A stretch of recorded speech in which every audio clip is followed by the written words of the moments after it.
ലോകം നേരിടുന്ന വലിയ പ്രതിസന്ധികൾക്ക് ഒരു ആത്മീയ പരിഹാരം. അതാണ് ഈ രേഖ മുന്നോട്ടുവെക്കുന്നത്. അപ്പൊ ശരിക്കും എന്തൊക്കെ പ്രശ്നങ്ങൾക്കാണ് ഈ നിർദ്ദേശം ഒരു പരിഹാരമാവുന്നത്? നമുക്ക് നോക്കാം. ഈ രേഖ ആദ്യം തന്നെ ചൂണ്ടിക്കാണിക്കുന്നത് നമ്മൾ നേരിടുന്ന ചില വലിയ ഭീഷണികളെക്കുറിച്ചാണ്. വൻ ശക്തി മത്സരം മുതൽ കാലാവസ്ഥാ വ്യതിയാനം വരെ ഇവയെല്ലാം നിയന്ത്രിക്കാനാവാത്ത സംഘർഷങ്ങളിലേക്ക് നയിക്കുമെന്നാണ് മുന്നറിയിപ്പ്. അപ്പൊ ശരി, ഇത്രയും വലിയ പ്രശ്നങ്ങൾക്ക് എന്താണ് ഇവർ നിർദ്ദേശിക്കുന്ന ഒരു പരിഹാരം?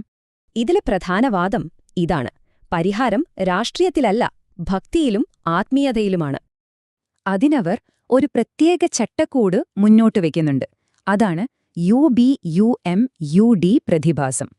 ഈ ആശയത്തിന്റെ ഹൃദയം യുണൈറ്റഡ് മാസ്റ്റേഴ്സ് അഥവാ UM ആണ്. അതായത് ലോകത്തിനൊരു ആത്മീയ ഉപരിസഭ. ഇവിടെ യുഎന്നെ എതിരാളിയായിട്ടല്ല, മറിച്ചൊരു പൂരകമായിട്ടാണ് കാണുന്നത്. ഒന്ന് ശക്തി, മറ്റൊന്ന് ശിവൻ.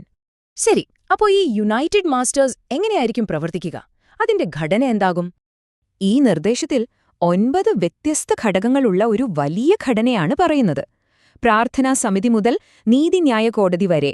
അതുപോലെ ലോകമെമ്പാടുമുള്ള സർക്കാരുകൾക്കും ജനങ്ങൾക്കുമായി 9 കാര്യങ്ങളടങ്ങിയ ഒരു കർമ്മ പദ്ധതിയും മുന്നോട്ട് വയ്ക്കുന്നുണ്ട്. ഇതൊരു പെട്ടെന്നുണ്ടായ ആശയമല്ല കേട്ടോ. ഇതിന് പിന്നിൽ ഒരു 30 വർഷത്തെ ചരിത്രമുണ്ട്. 1995 തുടങ്ങിയ ഈ ആശയം ഇന്ന് ലോക നേതാക്കളുടെ മുന്നിലെത്തി നിൽക്കുന്നു. അപ്പോ ഈ യാത്ര നമ്മളെ ഇന്നത്തെ ദിവസത്തിലേക്ക് എത്തിക്കുന്നു, ഒരു പ്രത്യേക അഭ്യർത്ഥനയുമായി. 2025 സെപ്റ്റംബർ 17, അതായത് ഇന്ത്യൻ പ്രധാനമന്ത്രിയുടെ ജന്മദിനത്തിൽ ഒരു 3D അഭ്യർത്ഥന നടത്തി.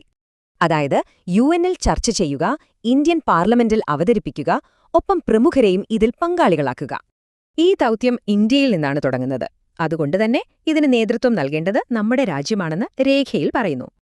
അപ്പോ ലോകത്തിനൊരാത്മീയ ഉപരിസഭ ഇതൊരു നല്ല മാർഗനിർദ്ദേശമാകുമോ, അതോ വെറുമൊരു സ്വപ്നം മാത്രമായിരിക്കുമോ?